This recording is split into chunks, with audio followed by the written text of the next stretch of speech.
ये एक perfect preparation है।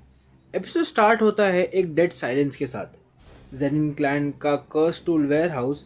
यहाँ वेपन ज़्यादा हैं लेकिन इज्जत बिल्कुल ज़ीरो।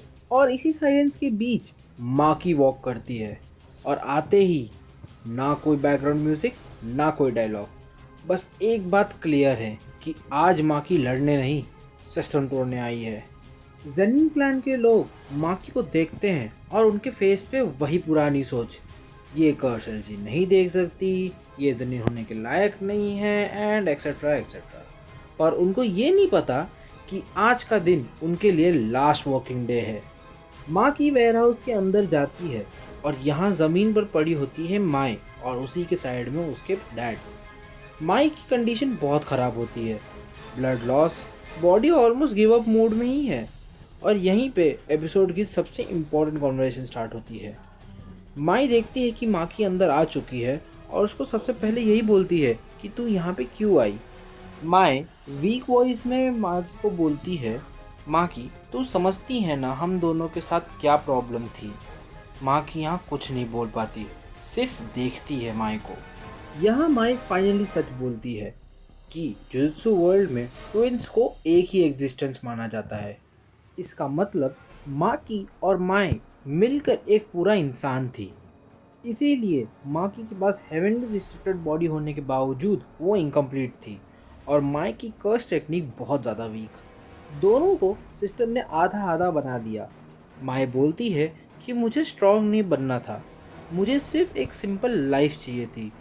और फिर माई माकी से एक प्रॉमिस मांगती है कि माकी डिस्ट्रॉय एवरीथिंग, सब तोड़ देना।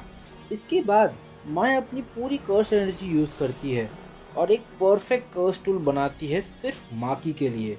और इसी मोमेंट पर माय अपनी लाइफ सैक्रिफाइस कर देती है। यहाँ कोई पावर अप का सीन नहीं है, ये एक बहन ने अपनी बहन के लिए खुद को मिटा दिया है दूसरे को परफेक्ट बनाने के लिए। माय की डेथ के साथ माकी के ऊपर से लास्ट शैकल टूट जाता है और इसके बाद सीन शिफ्ट होता है ओगी जेनिन पे, माय और माकी के डैड। वो बोलता है कि तुम दोनों की वजह से मैं क्लैन का लीडर नहीं बन पाया। ये लाइन सुनते ही मुझे क्लियर हो गया कि ये आदमी फादर नहीं है, ये बंदा पूरा ईगो से ही भरा पड़ा है। उसके बाद फाइट स्टार्ट होती है। ओगी जेनिन अपनी कर्स टेक्निक यूज़ करता है लेकिन यहाँ पे माकी और उसमें डिफरेंस साफ दिख रहा था। ये फाइट नहीं है, ये एक एग्जीक्यूशन है। माँ की एक ही क्लीन मूव में अपने फादर को कट डाउन कर देती है। No emotion, no hesitation.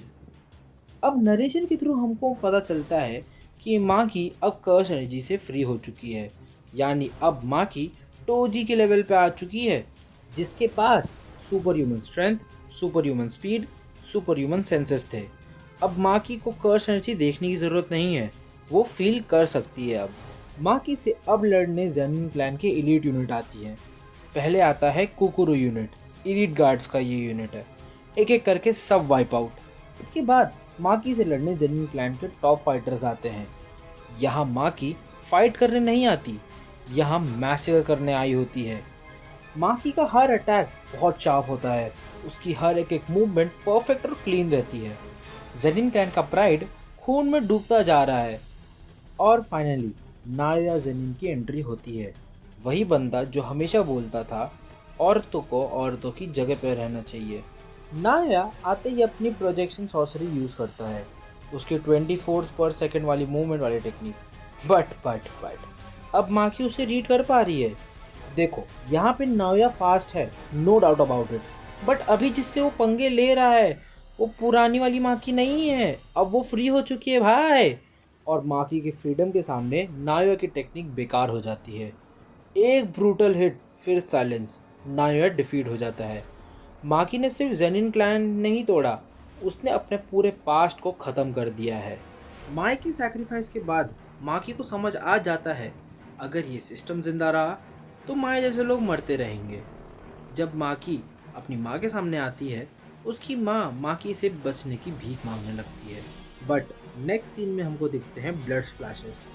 इस मोमेंट पे माकी डिसाइड कर लेती है अब कोई जेनिन फैमिली नहीं।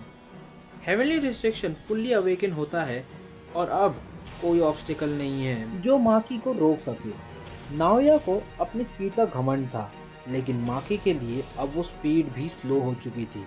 एक परफेक्ट हिट और नायोका केक खत्म।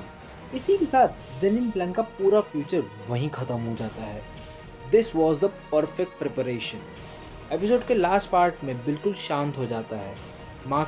माई की बॉडी को उठाती है और जेनिन प्लान के बाहर आ जाती है। परफेक्ट प्रिपरेशन का मतलब सिर्फ वेपन्स को कलेक्ट करना नहीं था, कभी कभी अपने पास्ट को खून में डुबोकर पीछे छोड़ना होता है।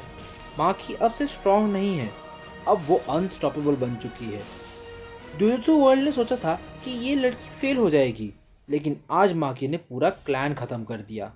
इससे हमको समझ में आता है नेवर जज a book by its cover. तो इसी के साथ आज के लिए बस इतना ही। हम लोग मिलते हैं नेक्स्ट एपिसोड में। ये रही मेरी कुछ और वीडियोस, मैं आपसे वहीं मिलूंगा। आडियोस।